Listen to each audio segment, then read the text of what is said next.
Today we gather to confront the powerful forces of greed, hatred, and prejudice that create barriers between us.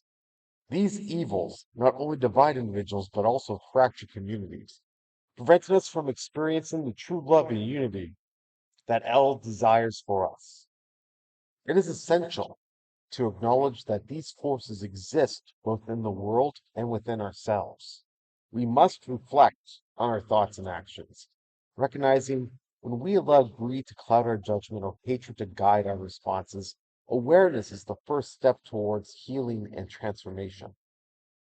Health teaches us that love and compassion are the antidotes to division. By embodying these values, we can break down the walls that separate us. We are called to be beacons of light, promoting understanding and acceptance among our fellow beings. We must listen actively, take the time to listen to others, their perspectives, especially those that are different from our own. We must practice kindness.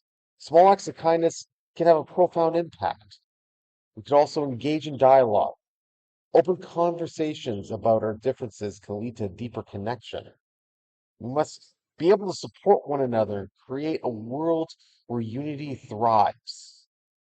Let us commit to shattering the chains of division in our lives by recognizing and rejecting greed, hatred, and prejudice.